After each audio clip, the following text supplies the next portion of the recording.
Is it not letting me stream like that? Does it look all weird? Welcome to chat. Remember the guard. I know that. Hi. Am I sideways? I don't even know where you are. You are first. I'm here. Am I sideways? Or right way up? She said, Leah said I'm sideways. Why is it not? Hold on. I'm trying something new tonight. You are sideways left. Oh, there goes the microphone. I am. I'm also really hot. Can I do it like this? Orientation is locked. Rotate device back. Oh, man. All right. Oh, well. We'll just do it sideways tonight.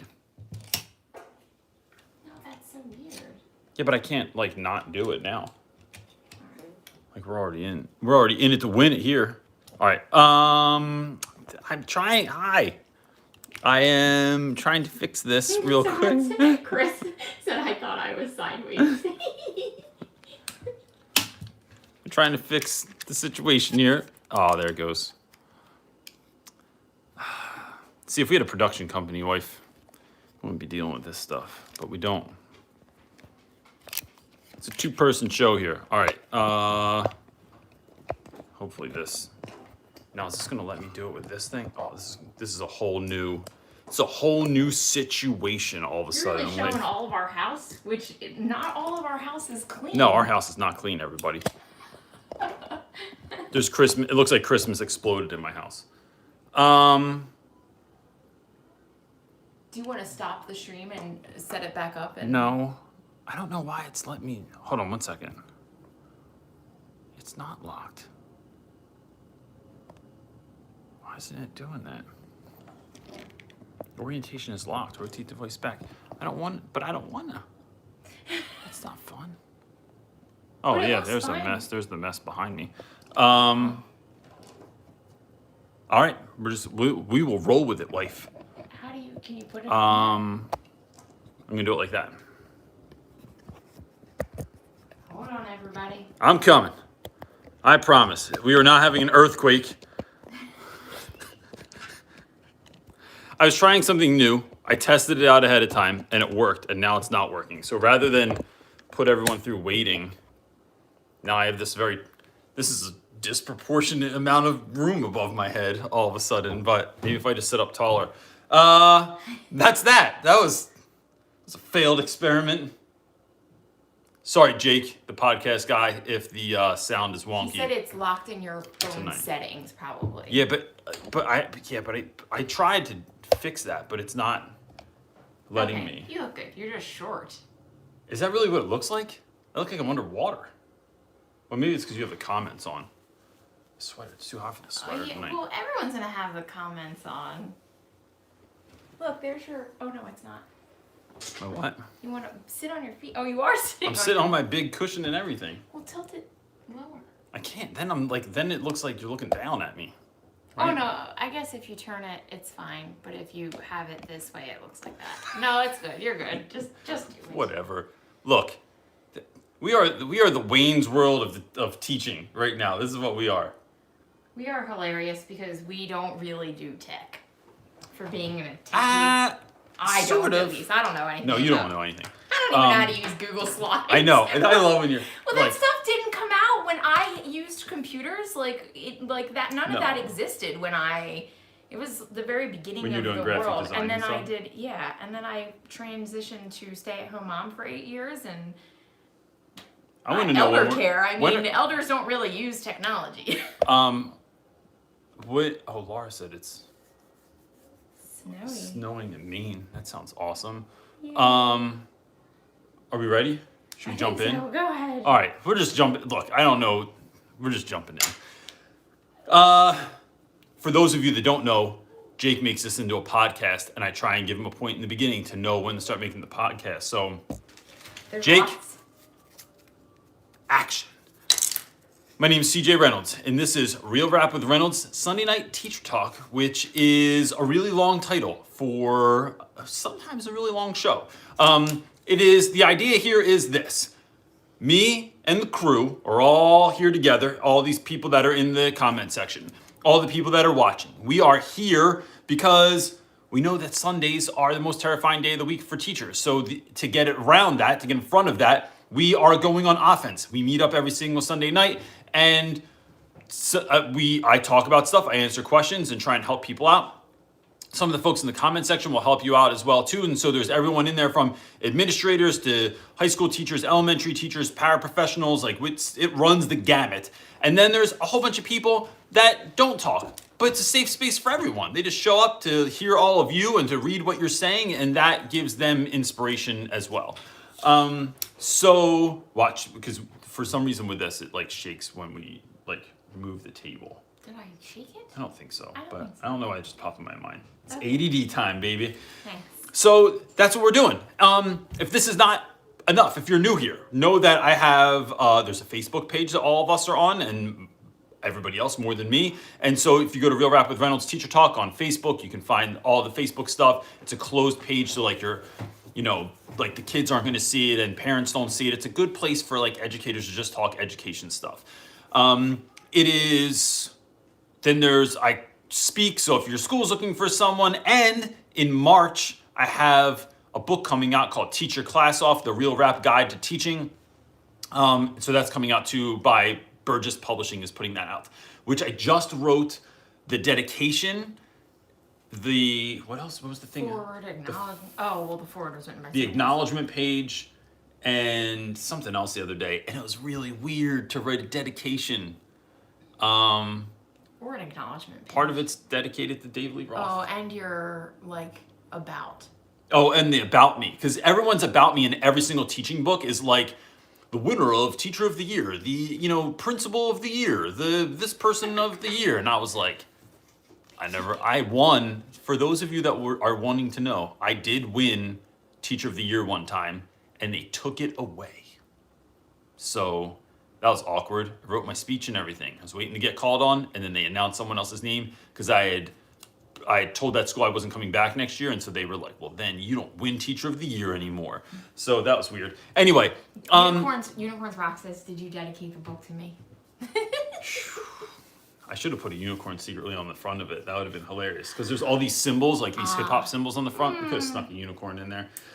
We still have some I dedicated it to Jenna and the kids, my students, and to David Lee Roth, the lead singer of Van Halen. So here's the gig. If you have a question, you shoot it in to the side. We're going to go through as many questions as we can. I'm going to try and keep it short and sweet tonight. I tried that a lot. Doesn't always work. So I'll try to do that. And then if you could just write question or cue before you write something, like that just helps us to identify it. Doesn't mean we're going to skip your question, but I know it helps the not so secret wife to skip through. So she's reading everyone's comments, but then she's shifting the questions to me. So that's it, right? Anything else to say? Rad. Okay. Starting. Stephanie Henry. Hi, Reynolds. Song for the last run. You did DM me about that. I don't know. That's a good question. So Please, how do you not know? it's probably gonna be Van Halen. Eye of the Tiger. But you think Eye of the Tiger? That's what I thought you were doing. I don't know. I'm gonna make a video about it. So for those of you that don't know, I've been running every day for a year. And tomorrow is day 365. And for those that aren't good at math, that means I ran a whole year every single day in the snow, the hail, the lightning. I've run in airports. I've run in dress clothes on the treadmill at the gym. I've run in different states. It's been wild. I said Miami Airport is a mile from one end to the other. So I ran that whole thing and then back, and it was awesome. And I was all sweaty and gross getting on the airplane. That was a little bit embarrassing. So I'm not sure about a song yet, but I'll keep you posted. Next question, Sophia D. Any advice for teaching Huckleberry Finn? I love teaching Huck Finn. Here's what I think teachers could be or should be thinking about when getting ready to teach a book. What's the problem? You good? Just need a charger. Right here, babe. What do you want? What's the bigger lesson you're trying to get to? And then, what's your life lesson that you're trying to get to, right? So Huck goes through all these changes, Jim goes through all these changes. And what are the connection pieces in there that potentially connect to your students? So Huck having to go against the status quo, Huckleberry Finn like dealing with his dad in the beginning and trying to navigate this tricky situation with his drunken father.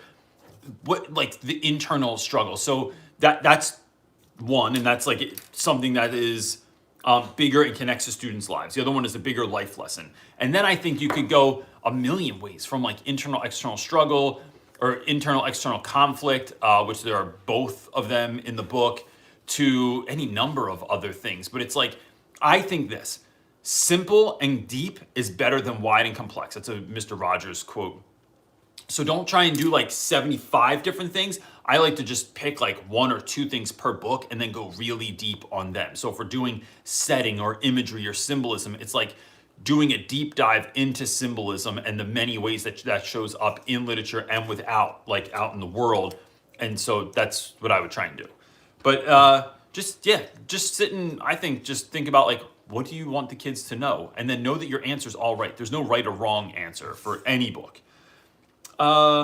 Joshua Aguilar. So this is so funny because I'm looking myself on here and it's like I half exist. I know. Hey Reynolds, question: how do you motivate or get students willing to read together in class? My friend Jen Jones calls it being a book pusher. And Jen, if you don't follow her on Instagram, you should, because she gives tons of really great reading tips and she's like just a wonderful human being in general. Jen says that we should always be talking books, like have books on display in your classroom, like make reading look sexy. Light your books a certain way if you can. Talk about new books when they come in. When I order books for my classroom, I don't pick my own books anymore. I let the students order all the books. And then when they come in, we do an unboxing in front of the class. Like it's like, ta-da. And you can even take a trick from Dave Burgess and do like have someone from the office deliver the box to your classroom. So this is a great thing he talks about in his book. And then say your class starts at 10 a.m. Have someone come in and say, like, have a note on the box that says like, to Mr. Reynolds' class, do not open until 10:25 a.m. exactly. And then just leave it on the front desk. Teach your lesson. And you know, kids, when you go to open that box, they are going to be thrilled and like locked in. Like no one's in the bathroom at that point in the period because they want to know what's in the box. And then when they see that they're the books that they ordered, that's a really big deal. I think reading with your students. So whenever your students are doing anything, right? I really think you should be doing whatever your students are doing. Don't tell them to go do work by themselves. Don't tell them to read quietly. Don't tell them to work in groups and on a project and then you're going to just sit at your desk and do something else. I think you should be engaging in that activity with your students because it just goes better. It builds community. You're mirroring what it looks like to be an active participant in your classroom. So I think that's a way to do it also. And then I'm always talking about books that I'm reading. So every week or every time that we like read together and we're reading stuff that we picked, I'm always talking about whatever new book I'm reading and why I'm reading it and how good it is. And you all better be quiet when we're reading today because I'm at a really good part of my book. So that's a fun idea as well. Tina, I'm just going to stick with people's first names tonight because I end up apologizing 97 times and I probably get on everybody's nerves. So Tina is asking, question, how do you deal with being micromanaged by admin? That's a good question. My answer is not safe. So that's why I'm trying to think of like how to put this out. So want to start with the unsafe version because that's the only one I can think of. Mm-hmm. I don't listen. Man, I really say stuff on the internet sometimes that I'm like, man, if admin was listening, we would do it. But I do this at Cho also. You have good reasons behind why you. Yeah, and I have good admin. I have well-meaning admin. So I don't like. It's not like there are a bunch of robots, and we don't have an enormous school, so I don't have like a bunch of like robotic administration in there. Like you have to do this every day because they tell me to do stuff. I just don't do it, and so like, and there's a reason for that. Like I pick my battles with students, and with admin. With students and with admin. So like if I know I'm supposed to hammer down on uniform, there are certain aspects of the uniform I'm not going to make a big deal out of it because I know I'm going to lose the kid, and it sounds nitpicky. So I'd rather you come in and we get down and get to work, and then once you're doing well and I'm complimenting you and things are moving along, I can be like, yo, while you're at it too, bro, can you like fix your tie up because you look like you were in a shipwreck? And so that works with kids.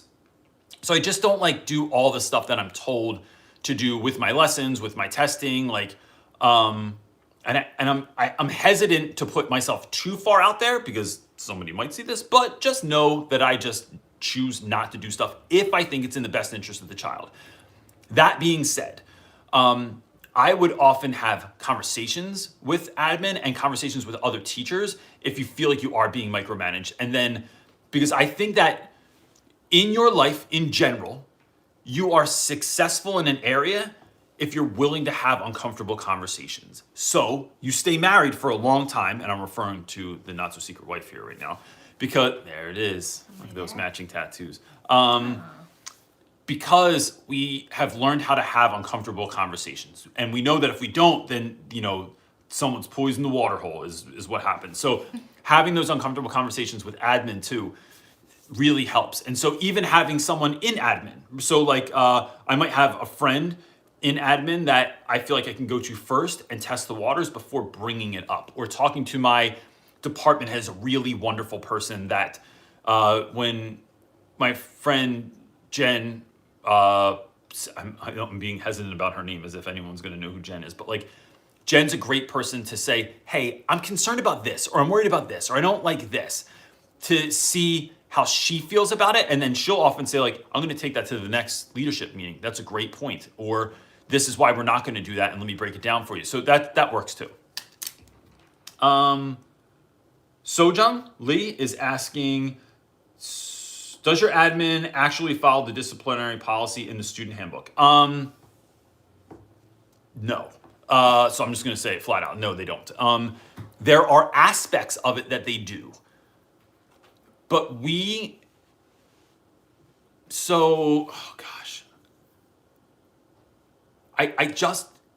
think some of that's good, right? So some of it is they are, like I'm doing, they're going with the tide of what seems appropriate per, like, dealing with what you're dealing with a certain child. So, and I just think that that's how discipline should be. Like, it's not a one-size-fits-all model. It should bend and flow with certain students. Now, that being said, there have been times where I've had administration in the past where, like, they haven't gone with things and we've been worse off for it. But I'm really lucky, even in my old school, to have administration that I felt like largely I could go to, have a conversation with, or me and a small group of teachers would go and have a conversation with, and it really works well. Because look, the bottom line is that we're all trying to figure this out. And that's one of the things I'm learning about administration is like, you're trying to figure out a system, and there's not always systems for everything. So yeah, and I don't want to incriminate myself. I'm trying to think, because it's a live show, I don't have time to like really process all the time. Yeah. You know what I mean? And I don't want everyone to shy away from something. So the thing is, no. Here's my way around that, right? I largely don't care if administration backs that anymore, right? Like, I'm just at a point where like I don't care, and here's why. Because what I do is I find a willing group of participants within the teacher, and we sit down and we figure out what we're going to do. Because counting on administration is sometimes such a losing battle, because you are just, and look, you might have wonderful, maybe Richard Oyster is your administrator and you won the lottery and that's great. But some of you have administration that are never going to step up. Some of you are teaching in a school with 1,000 students or more, and admin doesn't even know what your name is. So how do you affect positive change within your school if you're in that situation? I think you get willing participants, teachers together, that are getting excited about education, that are getting excited about their classes, that want to affect change. And then you pick out the students that need the most help, and you figure out how to handle that situation yourselves in a positive and productive way. So maybe that looks like, we're all going to sit down and eat with these kids. We're going to go to someone's football game. We're going to figure out who's not being taken care of, put all their names on a list, and then break them into sections so that we all have 3, 4, 5 students that we're looking out for and touching base with each week. And that's how you're going to make the biggest change imaginable. And then you're doing it together. So when you come to school and you're not feeling lifted up, you're working with other people that are going to pick your ass up and help you to like survive the day. And then you will be able to do that in return for them as well. That's what I would do. Catherine is asking, I am a new teacher and I have a really hard time getting ahead of planning. I've been planning night to night for the next day, and I am planning night to night for the next day, and I'm absolutely exhausted. So, one, Catherine, that is super common amongst teachers. What I would suggest doing is no longer recreating the wheel.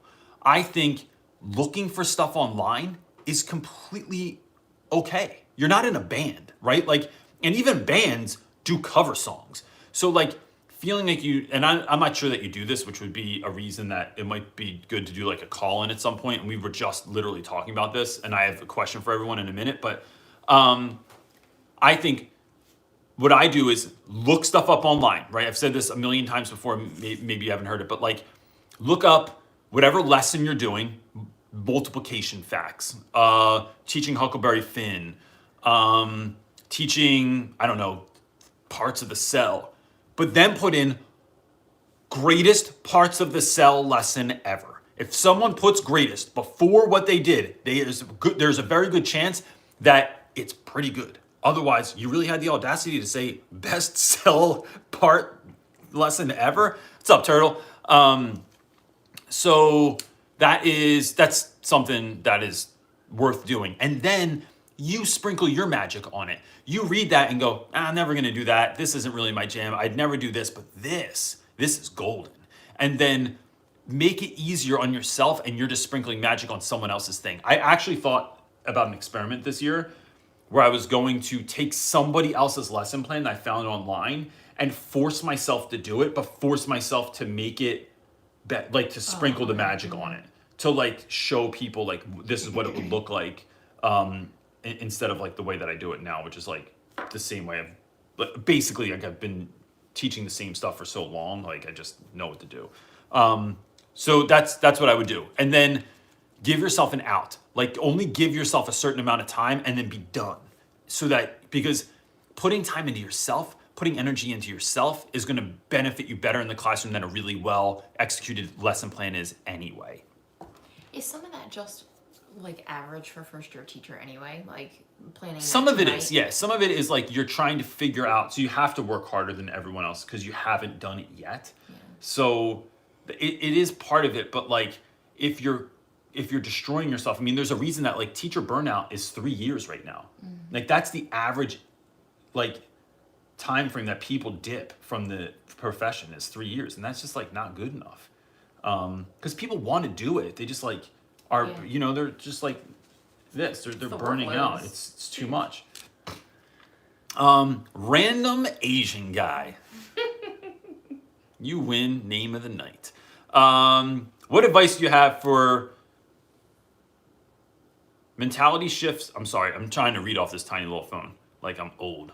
I'm gonna do one of these. What advice do you have for mentality shifts you can offer for new teachers? I'm feeling that I made the incorrect career choice because I feel so useless and having staff talk behind your back. So there's a lot there. This is like my abbreviated version of that. One, you need to become part of a community, whether that is online or elsewhere. So being here is a good start. And so that, because what you're doing is, if you show up here every single week, it's not just hearing me, like you can mute me if you don't feel like listening to my voice anymore, but all the people in the comments are going through the same thing that you're going through. And it's a good reminder that we're not going through things alone. The other thing is maybe our Facebook group or maybe some other online community. It does not have to be us. But that is a good reminder of like, look, it's a good reminder that not only are people going through it, but Seth Godin has this line where it's like, if you make a business or a product for people, it doesn't have to be for everyone, because he says people like us do things like this. And so the crazy teachers, instead of just watching the new season of Marvelous Mrs. Maisel, which I strongly recommend, by the way, they are sitting here in front of their phones, in front of their computers, listening to people talk about education on a Sunday night. Like they should be watching TV instead. But you know what? People like us do things like this. People like us like put too much time and effort into it, put our hearts into it, make ourselves vulnerable to our students, get involved in stuff and try and make crazy lesson plans. Like that's why we are even on here, because people like us do things like this. So finding that community is what's going to lift you up on those days that you didn't think you had it anymore. And it's going to give you ideas and fire and passion. You are the average of the 5 people that you hang out with the most. So when you are hanging out with people that are awesome, that are making fire in the classroom, don't do that really. I did that one time. It was a bad idea. Filled the room with smoke and I was afraid this fire alarm was going to go off. That's a whole nother story. But it is trying to do that. The other thing is making sure that you're putting into yourself. So like, look, I am a big believer in offense. I read this book last year and it's a good foray into it. It's not the be all end all, this book. The Miraculous Morning, I think it's called, something like that. Miracle Morning, something like that. Like type in Miracle Morning book. And it walks you through like, what would it look like if you got 15 minutes earlier, half hour earlier, an hour earlier? And then you're like literally mentally living through your day so that you're on offense, not defense. You're not waking up this isn't Saved by the Bell where you're like waking up when the alarm goes off and then rushing out of the house, rushing in the class, rushing to get things set up. But what would it look like if you're on the front end? And that puts you in a position of power, I think, also. And I just think that those two things like settle a lot of issues within us. It's not about the curriculum. It's not about loving your subject. It is about making school exciting, and you can only make school exciting if you feel excited. And the only way you feel excited is if you're well rested, taking care of yourself, and hanging out with people that are pouring gasoline on your fire. What up, my dude? What's up? What was my thing I was going to say? People like us do things like this. I was going to suggest. Oh, I have this idea. Let me know in the comments if you think this is a good idea, real quick. I really want to do a call-in version of this show. And I think I have an idea because I wasn't sure, like, I don't want to give my phone number out because I don't want to get random phone calls during the week and stuff. Especially when there's like trolls on here and stuff. But if we did a call through Instagram, that might be a cool way to do it. So maybe if people want to do that, we could set up a thing where like you could call us through Instagram, because you can just go on Instagram and hit call and it calls the person's number. And don't do that on a regular day. We don't answer those. oh no, I have people that call me like at 11 o'clock at night on Instagram. And it's like, bro, I'm not answering the phone because I don't even know who people are. So, but that might be a fun idea. And then we can kind of do like a little bit of back and forth on your question so that it is like, if I'm not answering it right, you have a chance to. Do you have to be live on Instagram to do that? No, it just answers the phone call. Remember that time that old So student how of mine would- called me through Facebook? Do we just put them on speakerphone? Yeah. I don't know how that translates, like for audio for podcasts. We could we'll just give it a shot though. Jake might yell. Jake's got it. Jake's got it under control. He's got it all under control. Welcome to This Amazing Life. Welcome to this Sunday night. Question, what do you want for Christmas? So what would I want for Christmas? Really? So we don't typically do Christmas for one another. And part of that is always money. But we have some things coming up this year that we are planning ahead. So like the book, of course, and like some other things, we're thinking like we can really kind of like are going to be a blessing in a way where we can do some things for one another this year, right? And speaking engagements, stuff like that. So Christmas is usually about the kids, but I don't know, what would I want if I could have anything for Christmas besides a tiny horse named Kevin? I don't think there's anything. We're not big wanters for No, things. we don't really buy stuff.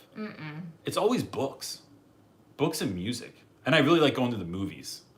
You know what I would like? That's probably your biggest indulgence. You know what? What's my biggest indulgence? That's ridiculous. I don't know. I love my car being immaculate. I love going to the car That wash. is true. Like if someone got me a car wash gift certificate, it would be everything. And it's funny because you said that about my birthday. You're like, I should have got that for you. I'm like, dude, I would have loved, like, I can't imagine anyone else in the world. Really like a car detail, like a gift certificate to get your car detailed. You would love it. You're so weird. Because although my wife keeps an immaculate house and she's really good at being organized, her car is a train wreck. And so whenever she's like, which car do you want to take? I'm like, dude, we are not.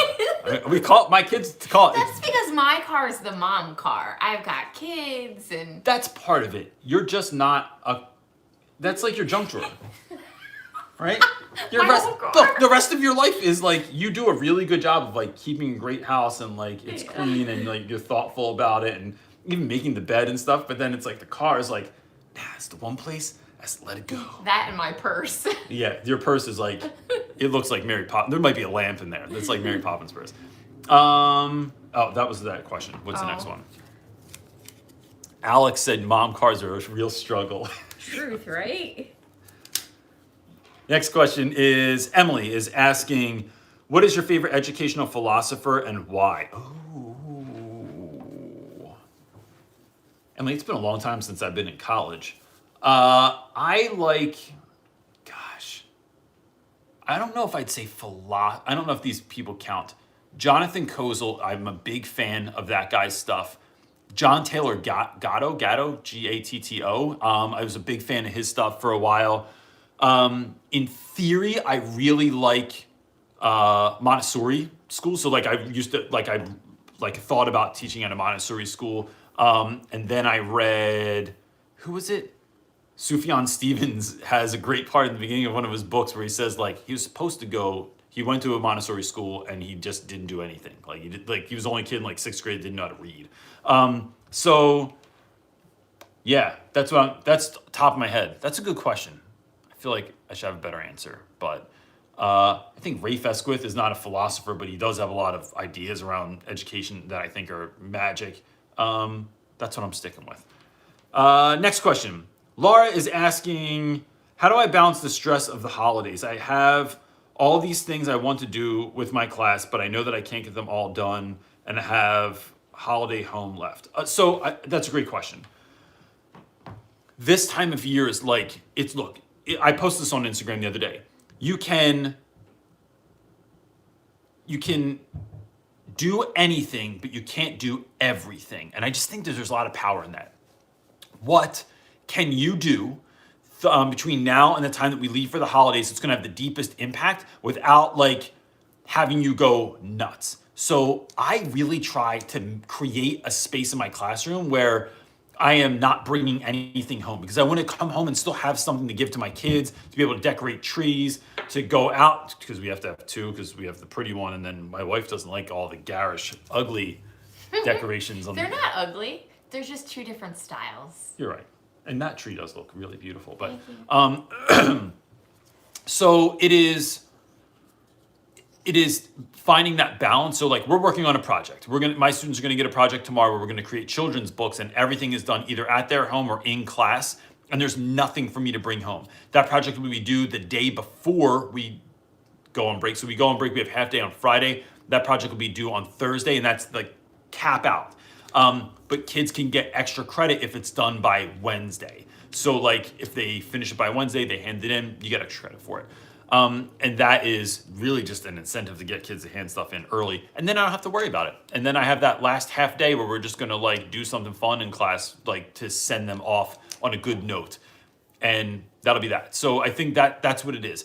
For me, to be honest with you, part of it has to do with like getting up early and being quiet alone by myself and thinking about my day and thinking about my life and deciding, right? This is like a decision that no one steals my joy. And this was funny because our pastor talked about this morning, but like, it is a common thing. Like when he said it, like my wife kind of elbowed me, like we're always saying that, like no one's going to steal my joy. Like I just demand it. And so that's part of it too, is just getting your mind around that too. Carmelia? I'm not sure if that's a long or short E. Carmelia is asking, how do I deal with other educators that treat our middle school students horribly? Oh, that's a good question. Tell them to knock it off. You could. That happened in school the other day. So Watch it. I'm not putting anyone on blast, and they don't know who I'm talking about. So there were 3 teachers in a room. 2 teachers were talking about one teacher was talking about a student to another teacher, and the 3rd teacher, who they thought was just doing work, was like, "You're making me really uncomfortable by having that conversation right here. Like, I'm sure maybe it's warranted, but this time and space is not the place to do it." And I was like, damn, bro, like, good for them for saying yeah. So I just thought that was really interesting. I think it's helping students figure out how to navigate themselves. It's not always us doing something. It's not us going to the teacher. Because look, to be honest, you don't always know what happened, and it doesn't make what the teacher's doing right at all. But helping students navigate the troubles in their lives is better than navigating the troubles for the students. So it's saying, well, what are they saying? What are they doing? What's going on in that class? What happened? And then walking them through, like, here's what I would do if I was in that situation. And I find that students get a lot of value out of that because they don't always know how to navigate the troubles in their lives, how to have difficult conversations. No, this is other educators. So like being rude to students, correct? Yeah. Yeah, so it's helping students handle their teachers. Oh, I thought she was a teacher saying, how do I deal with other educators that treat the middle school students? So she's a teacher and she sees that another teacher is treating the students crappy. Yeah, so you teach the students how to handle that confused. situation themselves. Oh. So let's say you went completely a different direction. Let's say Okay, I I'm understand now. trashing a student or I'm Yeah. rude to a student and they come and tell you and you're like, here's how you're going to deal with Mr. Reynolds better. Because you're gonna meet those people in your life all the time, right? Like that are rude, that don't treat you kindly. Yeah. And I could help you with it. And if it's the right situation, I would step in 100%. But if it's not, it's like, well, here's what you should do. Like, here's what I want you to do with that teacher to figure out how to navigate those. What those if it's not a student that comes and tells you? What if it's just like, this teacher is really mean to students? Like, I talk to all the students about it. do you talk to the teacher who's being rude ever? I have, but I prefer not to. Okay. Because I just think it's more empowering for students to do it themselves. Like, that's all. But a lot of times it's perception. It's like, how are students perceiving what's going on or what's being said? So sometimes they're not even right. And sometimes they are right. But it's like, this teacher's always screaming at us. All right, here's what you should do when you go in. Got Like, just go in and say, hey, how are you today? I'm like, ready to do some math. And then that helps. Gotcha. Maisha is asking, hi Maisha. Maisha, I see you on here all the time. I just wanted to say hi. And I always see your Snoopy profile picture and it just stands out. My head is I'm really getting less and less of a human being here. No, but you're not. Look, on here you're full. It's like you have so much headroom. There it is. That's a little bit better. I know, but on there it just looked hilarious. Yeah. What is your go-to activity for the last 2 weeks before winter break that could be considered engaging? Can't show movies in isolation. Yeah, so I think that's because too many teachers lean on movies. I will, I've done a bunch of stuff. Right now we're going to, like I said, create a children's book. So we're studying plot development, which is that funny little line, like rising action, climax, exposition, all that stuff. And instead of reading a short story, I'm going to read children's books to the kids, talk about how children's books are actually made they're not like made for kids, or by kids. They're not dumbed down, but there's some like really interesting themes in there, especially if you look at people like Oliver Jeffers, or I'm going to blank on everybody else's name right now. So I get some thoughtful children's books and then we talk about what is trying to be taught in there. And then the kids make one. And so what they do, it reminds me of, if you've ever seen the movie or read the book, A River Runs Through It, where in the beginning of the movie, this kid writes an essay, gives it to his dad, and his dad says, make it half as long now. Then the kid gets it back, he rewrites it, and then gives it to his dad, and the dad says, make it half as long now. And the idea is, can you, and we've all seen, if you teach high school or middle school and you've had kids write essays for a test, they will write all this filler, and they just pray that the answer's in there somewhere. So it's really about teaching students to execute wisely with what words and sentence structure and pictures that they're choosing to use to have this much larger story with many fewer words. And so that helps, and that's what we do. Jen Fay is saying, how do you get permission from admin to start a YouTube channel and discuss students and have them on camera? If so, did I have that conversation? If so, did they resist to the idea or try to limit what you were posting? So Jen, initially they did not, because no one was watching me. So I just got away, I just did it and didn't ask. Then I think I had I didn't quite have 1,000 subscribers, but I was in the hundreds. And I got pulled into the office by the principal at the beginning of the year. And he said, look, it's fine what you're doing. I think it's great. But school is a sacred time. So this is like, you can't record during school hours. And I was like, all right, that's fair. And he said, anyone you want to have on camera, you have to have a permission slip for. So I just created a permission slip, said, I'm CJ Reynolds. This is what I do. I monetize this because if you don't monetize on YouTube, they don't push your content. And I wish I didn't have to monetize it at all, to be honest with you, because it's like, it is a sticky situation. Because really, my ultimate hope for YouTube is free help for folks. It is a commercial for everything else that I'm doing, right? So all the things I end up doing, it is just a free platform for me to put myself out there. And then if people want to pay to have me come speak, that's fine. I'll monetize that. But I don't like monetizing things that my students are in. But it's this double-edged sword and I can't get around it. Because if you don't monetize, like I said, your stuff just falls into the abyss and no one will ever see it. The algorithm just doesn't. The algorithm doesn't pick it up. There's certain things you have to do. You. So I think it's how you frame why you want to have a YouTube channel. And if your goal, so my goal that I told my school and I tell the parents is, one is to empower educators, to help educators out that I feel like aren't always being helped in a very real way, to create a community around education because people like us do things like this.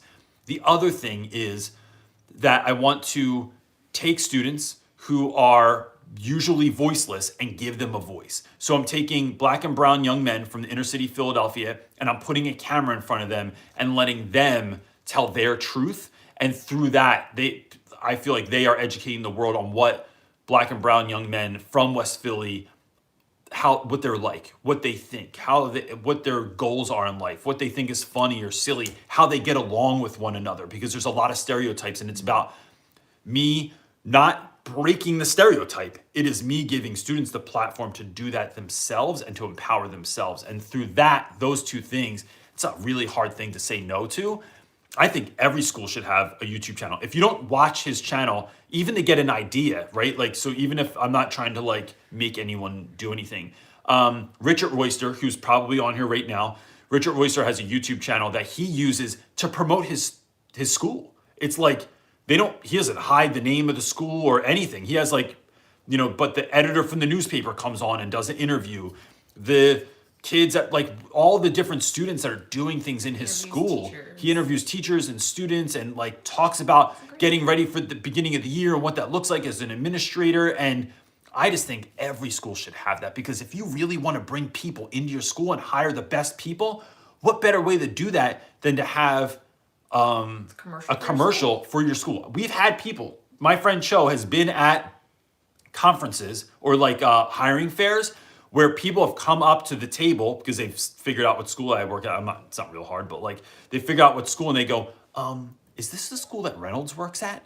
And Cho is just like, dude, you're ridiculous. But that really happens. And so make your school somewhere that people want to be at. I think that's the best idea. Amanda is asking, how do you work with students who are orally abusive? I have one student who gets in faces and is very mean to mostly adults and sometimes peers. I know that he has a hard life, but still. I think it is always about finding out what that story is and then speaking with that student. So I will say this. There is a student this year that I heard stories about before they came to school. They came to school, but they never had a chance to really act up in my class. They were in my class and I shared about my life and I told them two things. One, that my dad died when I was 4 and I had a stepdad that was a very tumultuous relationship, and that my mom died just after my 22nd birthday. And so in sharing that student came to me and he said, oh, your mom died? And I said, yeah. And he goes, and you had a stepdad? And I said, yeah. And he goes, and he wasn't cool? And I said, yeah. And so I feel like I know where we're getting to. And he says, so how'd you deal with that? And so I said, I outlived him. Like I outdid everything to him. Like I just had the most fun life I could possibly have. I found so when he was suspicious that I'd ever be successful with anything. I just made sure I was the most successful that I could be. When he didn't think I would go anywhere with that hobby or that friend or whatever, I just made sure I was the most successful, had the greatest amount of fun. And I said that was my best revenge, was to like outlive, outlove, out everything that I was told I couldn't do. And so that was it. We were connected. That student gets moved out of my class, and he apparently is being a nightmare in other classes. I get called into some of those classes sometimes to speak with him because it turns out he also has a YouTube channel. So find out that he has a YouTube channel, and I go, do you know I have a YouTube channel? And he goes, how many subscribers do you have? That's the first question all kids ask. Now, I don't have like 1 million subscribers. I'm not even the biggest teacher YouTuber, but I have more than any of my students could ever dream of having. And that began a relationship where I could leverage, if you're really good today and I don't hear any complaints, how many subscribers do you have? He says 12. I said, I can get you to 20 by the end of the week if you play your cards right this week. 20 subscribers. And then it's on. Then he comes back in at the end of the week. I contact his teachers. They say he's been great all week, or he hasn't been that much of a problem, or he was able to redirect himself, whatever.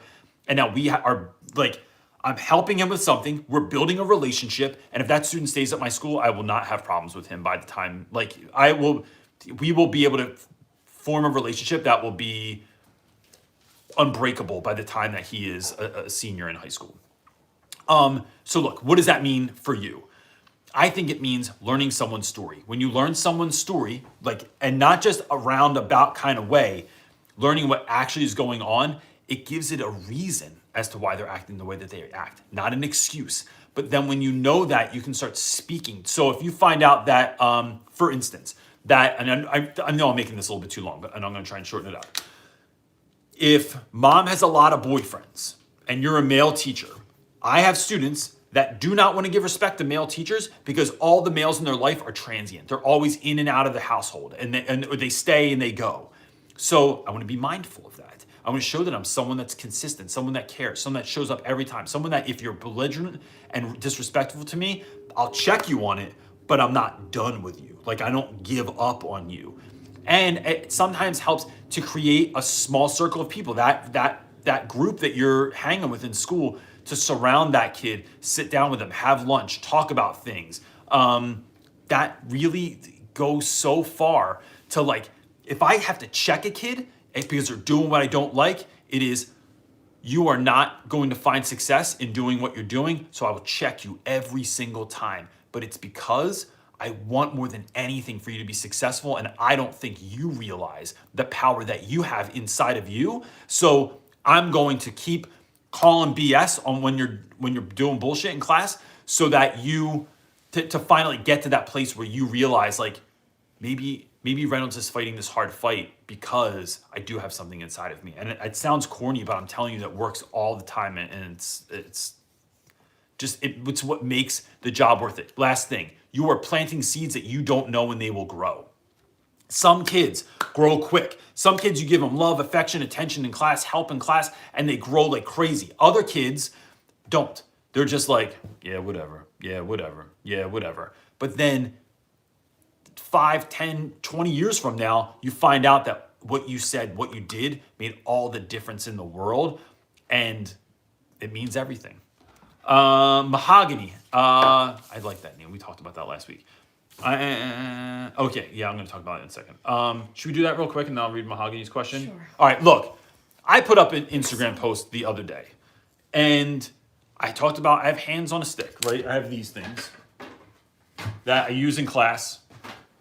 It is a hand on a stick, and I'm wearing sweatpants, and that's a little bit embarrassing because I don't really wear sweatpants in public. But these things are for collecting papers in class. You don't want to walk all the way down the aisle, you just use this to collect papers. You can use it to give high fives. You can use it to pat kids on the head if you want to be a jackass like me in class. There's a million uses for it, and I use it all the time, and it's really, really funny.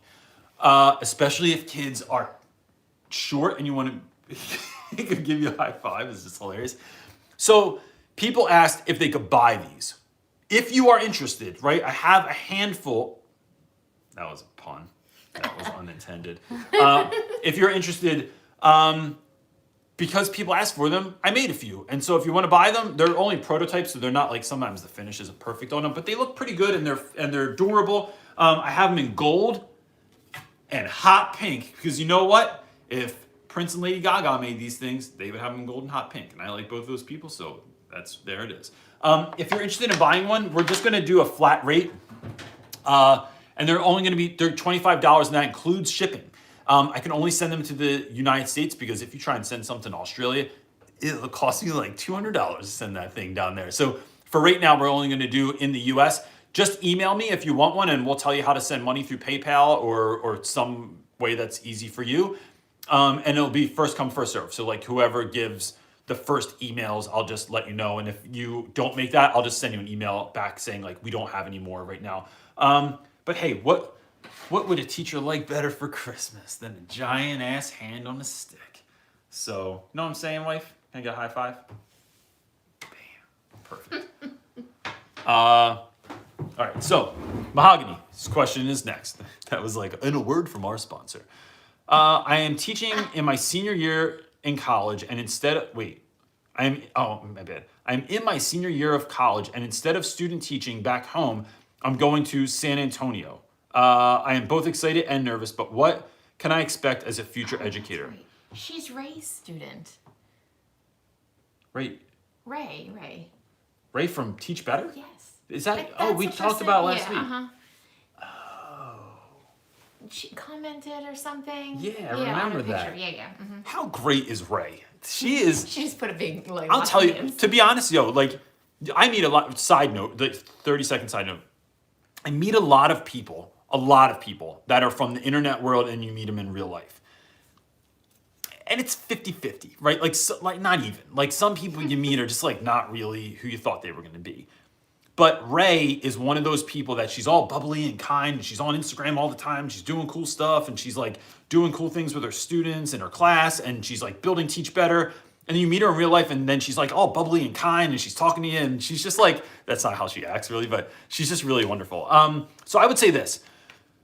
I think when you go anywhere, you can't expect that you know anything. So to be honest, if I was going to teach in San Antonio, I think kids are coming to class with Spurs on and cowboy hats, and they really like hunting, and I don't know what else they like. But that's the point. I would go find out what they like. I would start figuring out where in San Antonio are you going to be? Are you like in the city? Are you on the outskirts? How much access do those students have to the city? Or are they mostly like, do they live in like on farms? Do they live in the suburbs? Like, what does that look like there? And then start frequenting places that here comes all the emails. Now they're popping in on my feed. What are they interested in? What TV shows do they watch? What music do they listen to? Where do they hang out after school? What is like, do they love, like, I know most of the teachers I know that teach in I almost said Africa, that teach in Texas. I don't know why that popped into my head. They like football is a big deal. So like my friend E that teaches in Texas, like their students got into the playoffs and they canceled school that Friday so the whole school could get on buses and go to the game. I don't even like football, but I would immediately start loving football, and I would rep it all the time, and I'd be at all the games. I'd talk to all the kids about it and stuff. So I think that is your in, because then that's going to let you student teach or teach about like through the lens of all the things that your kids like also. So do they like football? You're going to make football references. If they like country music or hip hop or pop music, you can make those references as well, and that's always the in for every student. Corian is asking, question, I am a teacher education student about to go into student teaching, and how do I handle rude and discouraging professors? I am entering student teaching with very disheartened by my ability. Corian, I think it's Corian. Corian. We're going to go with Corian. Corian, I would say that, Blake, I think I said this to someone already. I repeat myself so much, I just forget. I think it's just Corinne. Being in places like this is how you're going to fill up your spirit, because everyone in here wants to do well, wants to have a good year, wants to be excited about what they're doing. And so that's going to be your first part. it is when you go into student teaching is finding other people that are excited. When you sit in those discouraging teacher classes, it's like, why is that person even teaching about teaching? That would be like learning about, I don't know, that's a really terrible example, but it would be, I don't know, I'm blanking. I'm really good at like making metaphors and connections like that. But if you were going to like figure out how to get pregnant and the person was saying, look, having kids is a terrible idea. You should not do this. That's not the person you want on your team. So figure out what kids in your class are excited about it and get excited about it with one another. Like have secret meetings where you're talking about lesson planning and what you could do in your classrooms and how you're going to help, how you're going to help one another. And then when you student teach, only hang out with people that are excited. People being negative about teaching is not always bad, but what are they doing with the hurt? Man. So if you are, if you're just stuck in it, if you're just not doing anything with it, you need to cut those people loose. And just know when those professors are talking to you, like every once in a while I get stuck in a faculty meeting next to somebody that like is not stoked or they just talk trash all the time and not in a constructive way, not in a, this kid's bothering me, what can we do to help him out? It's more like a, I hate this kid and I hate this, that we're doing this and this bothers me so much or whatever. You have to figure out a way to guard yourself, guard your heart in those moments, because otherwise people are just going to lead you around and I just laugh at people and go, oh my God, you really have like, I just tell them like, I don't let the kids steal my joy ever. Like no kid, like I'm not going to come home from work and some kid like affected me that deeply. Now, sometimes that does happen, but I have strategies even when I get home to get out of that. Like I'll either meditate about it or I'll work out and I'll run really, really fast because like something about that like resets my system.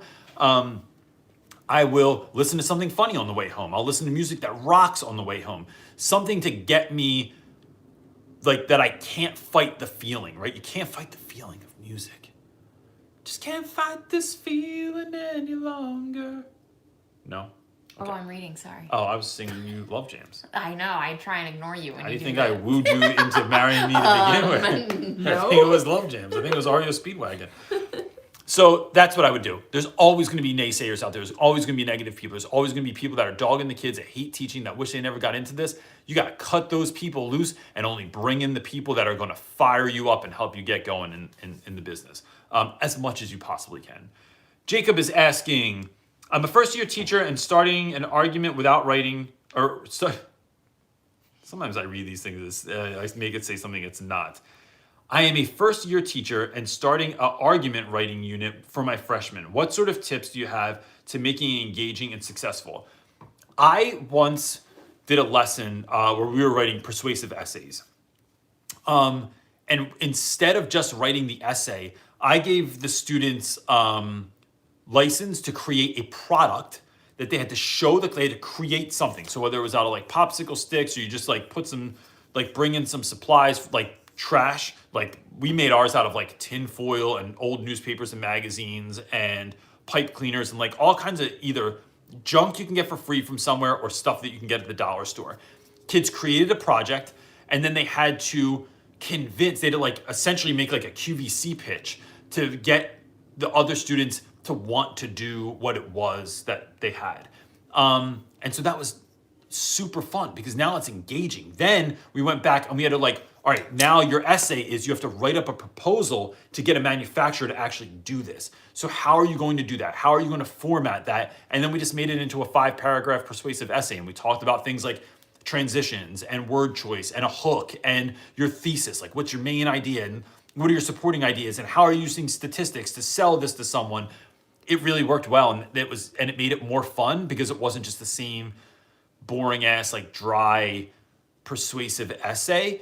The other thing you could do is find people that are persuasive on videos, TV shows, like some Law and Order episode or something like that. And then that's how I would break down like the different parts of a persuasive essay, like repetition, like Martin Luther King Jr., like in I Have a Dream, like kept saying, I have a dream, I have a dream, I have a dream.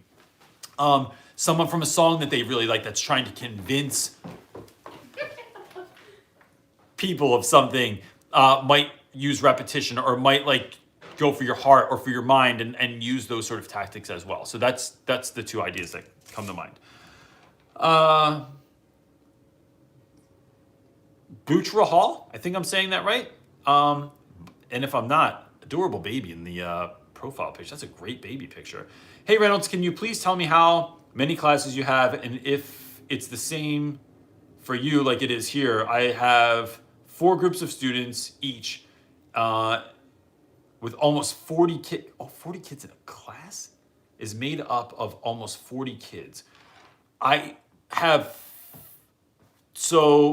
we're broken into trimesters, so 3 parts of the year. First trimester, I had 6 classes, 6 out of 8 periods a day. Right now I have 5 out of 8 periods, and that extra prep is all world. It is like I'm getting stuff done and just seeing people that I haven't seen in 3 months. So that's where it is. I have an average of between 22 to 30 students in a classroom, but part of that is because I have co-taught classes with special ed students, and you can only have, I think there's like only so many students you can have in certain classes. So it's like I'm picking up a lot of like students that have a really hard time learning, students that really have a hard time like with discipline or like keeping it together, or they're wrestling with things. And so that's why I get less students because of that. What you got there, dude? Jacob is asking, no, wait, I just answered Jacob's Are you sure? question. Yeah, that's the last one. I went backwards? You did. Oh, dang it. What happens when I have to use the bathroom? I did this one too. No, I just made that up. Oh. Alex is saying, as an experienced educator, what is one aspect of the school system, admin, policy, curriculum, etc., that you would change for the benefit of your students? One, jeez. I don't think there's one that would help. I think for high school students, if I could change anything in my school, 1, we would start later. 2, free and reduced lunch would actually be something that kids want to eat. Breakfast should not be a cereal bar and a tiny, tiny juice.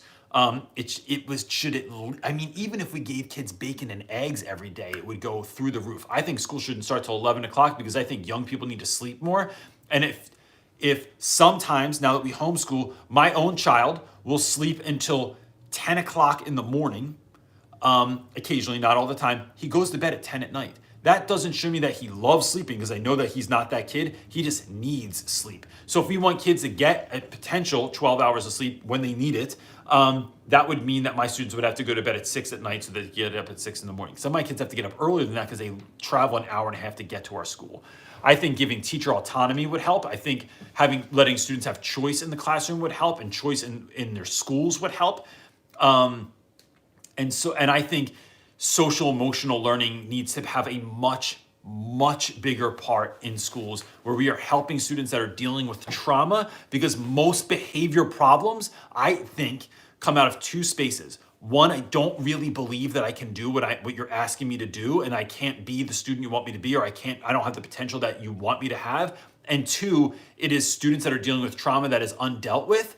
And so they are having a very hard time navigating the educational space and doing spelling tests when they're in foster care, when mom and dad are getting a divorce, when they had someone pass away and we're not helping them deal with that stuff, or something worse, like they're dealing with like abuse at home, and then we want them to like read Of Mice and Men. It's like, if we're not helping them deal with these it's like Maslow's hierarchy of needs. If we're not meeting those basic needs, which most schools are not, then how do we help students achieve a much, much higher, find that higher level of success if we're not meeting those needs? Kimberly Wellback said that they changed the start time at their school to later.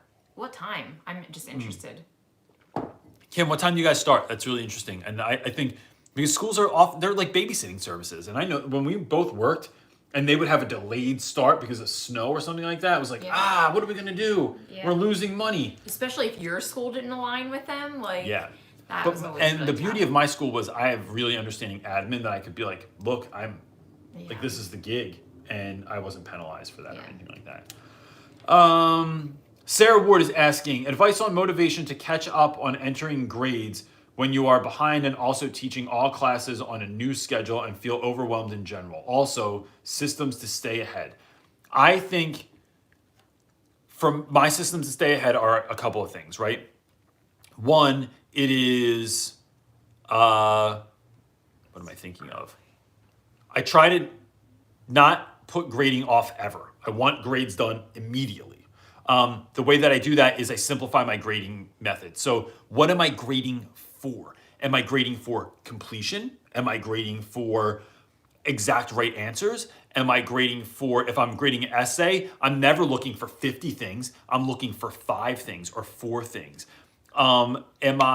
Is it something students could grade? Is it something that an app could grade? So like if you're multiple choice and you get something like ZipGrader, which I'm not affiliated with, so I'm not making any money off of this, but they have an app that certain parts of it are free. You scan your key and then you scan the paper and instantly it's graded with the student name, and it helps you, gives you an average on like 25% of your class got number 1 wrong. 80% of your class got number 2 wrong. So then you might go back to number 2 and be like, did I do it right? Did I teach that enough? Did I figure that out, help the students navigate that enough? I think I do, and I've done this a lot in the past. I have like grading parties. Like I like grading with other people. We all just sit together. And I think everything in life is better with music and friends. If you have music on, it's just like, all right, this is what I'm going to do. I'm going to set up. I got coffee, the table's cleaned off, everything's in order. And now I can just jump into it and sometimes throw things away. Like teachers try and grade too much stuff. I have a set number of assignments I want every week. I give participation grades every single week. I give a test or a quiz every single Friday, and part of that is multiple choice because I try and mimic the SAT.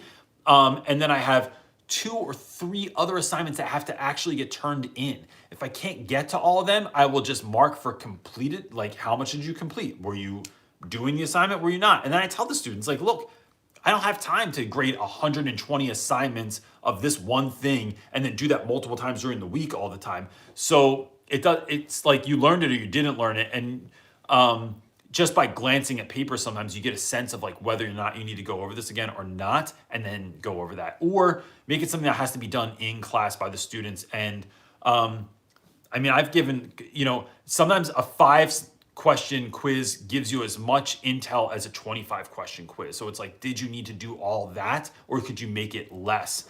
And then you're increasing your instructional time as well. Jacqueline is asking, hey Reynolds, wondering. Last question. Okay, all right. I saw that note. Sorry, my wife's writing me notes and I was trying to Multitask, which you don't do. I don't multitask. Look at me now. I'm stuck. Jacqueline is asking, hey Reynolds, wondering what your advice is when you have 2 or 3 kids overtaking the class and side conversations and behavior. I have called home, lunch detention, hallway conversations, etc. That's a really great question. I would say, I'm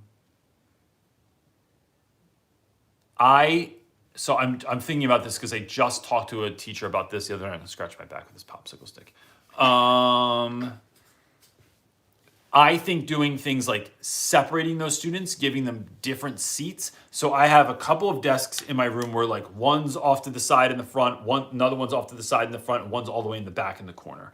And I tell them, hey, look, I realized, you're having like a little bit of trouble. Like, so what I don't want to be is like, I think where teachers go wrong is they say things like, you're not paying attention. I don't like the way that you're acting. So now you're going to sit in the front. Now you're going to sit at that desk back there. Now this is what's going to happen. And instead it is saying things like, I realize that you're having a hard time paying attention. So I want you to, you're going to sit up here for now because I think this is really going to help you find success in the classroom. And that's not a lie. It's true. But are you getting them to sit somewhere else where they're not around everyone else? They're not in like straight eye shot of the other kids that they're being distracting with, is one way to do it. I think the other is sending students out, right? So like kick them out of class, but in our school we use reflection sheets. So have a kid write a reflection and they have to actually fill it out. Like, this is what happened. This is what the teacher thought. This is what I think.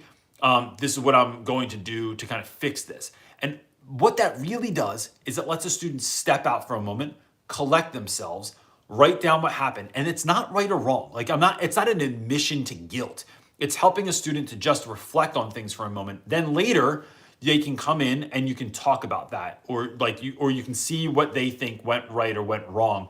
And that gives you a jumping off point to communicate with students. Short of that, I think sometimes it's a real conversation with administration. Sometimes I have students that I am just not the person for them. So I need to find somebody else that's going to be able to be the connection point for that student. That no matter what I try, who I am, no matter how much care I give, no matter how hard I am on a student, no matter how much I want it for them, they are just as adamant as about not wanting it for themselves. So you got to pull somebody else in on the conversation. Maybe go to the special education department, to a dean, to another teacher that really gets along with them, to their coach, and say, I'm trying to navigate this and I'm not sure how to do it. Here's what I've tried. It's not working.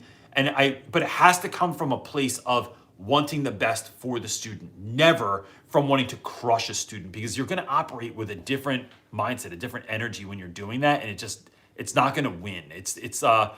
I think in life, and I don't want to overgeneralize, I think being against stuff is less powerful than being for stuff. So I don't want to be like against any particular thing, but I want to be like, I just think when I put myself in a mindset of being for equality, of being for inclusion, of being instead of against whatever, right? Like I feel more powerful because I'm fighting for something and not against something, and that just makes me feel better.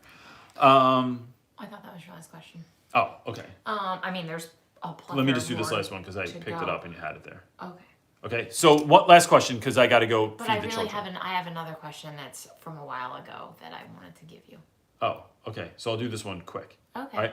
All right. Nina is asking, diversity question. Do you celebrate all holidays at school? Do kids have off for each holiday? I'm talking about all of them, not just Christmas and Hanukkah. We don't. But I don't have, like, our students are basically either Christian or Muslim, from what I understand. I have not heard anyone talk about anything else. A couple Jehovah's Witness kids. But we don't like do a celebration for that stuff, which is, I feel like a number of different ways about that. One, what I love to decorate my classroom in the dumbest Christmas decorations, and we don't have to even call them Christmas decorations. We can call them holiday decorations. But some students have this part of the time of the year is so hard for some students. And we heard someone say this today, and this is a good thing to go into school with tomorrow. This is someone's first holiday season without someone or something. And that is a lot to hold on to. Someone's mom, dad, dog, sister, brother, house is gone, and they don't have that this year. And so I think school as being a place that is consistent, where you can come here and the noises of the holidays are not coming into the classroom with you, where you don't always have that room to have conversations with all the students that are going through something. They can at least trust that when I go to this class, it's the same thing every day, and I know where I sit, and I know how they're going to act, and I know where my things are kept, and all that holiday madness isn't coming in and being put in my face all the time. I think there's something to that. So that's just what I'm thinking about. But we don't know a lot of things. We do African American history, like African American History Month, but that's it really. I think, to be honest, I really want to celebrate Groundhog's Day this year because it's so dumb that I've thought about like decorating my room and having like a thing. Like do some I thought about groundhog making up crafts. a holiday because nobody gets upset that it's their first Groundhog's Day without something or someone. I wanted to say, so how do Donna, she asked when you were talking about YouTube, like Yeah. how are all the changes that are happening with the COPPA law, like, and marking your channel as kid friendly? Yeah. How is that affecting us? So real quick. We're not marking our content kid friendly. No, it's not for kids. But because it's marketed towards teachers and educators and Right. people wanting to be teachers. Are there some little kids and some high school kids that watch it? Yes. But it's not created necessarily for them, but it's not created against them either. Right. So I have not been affected. YouTube's doing this thing right now where they're like clearing house on like channels that no one uses anymore. So I am losing subscribers because of that, but it's not significant. And I don't really care I about actually subscribers don't think anyway. we've lost any Subscribers are good because it gives legitimacy to your channel. Because when you go to speak somewhere and you tell people you have a YouTube channel, they always go, how many subscribers do you have? And that's it. And I think it might give validity to, like, if someone's looking at our channel, someone that's new, and they go, who is this guy? And is anyone watching him? Yeah. I feel like they might look at subscriber count and know, like, oh, this is a video or a person I should be checking out.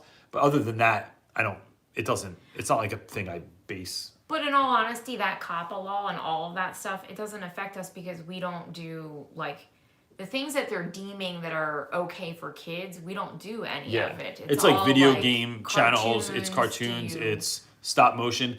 And it sucks. I get it, Animation. because some people make really great content. Like, my son watches a channel called Odd Ones Out, which is like an animation. This guy makes animation, he tells stories, and it's like one of the things that, like, when he comes out with a video once a month, the whole family, We all watch it's like an event. Like, oh, Odd Ones Out is a new video.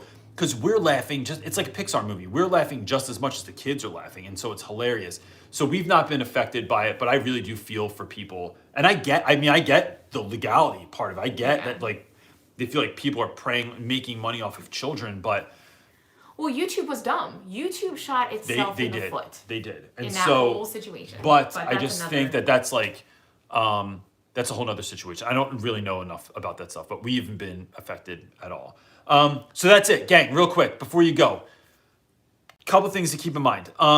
You are the consistency for your students, so please remember that this week and going into the holiday season. Don't burn yourself out, and don't make new teachers.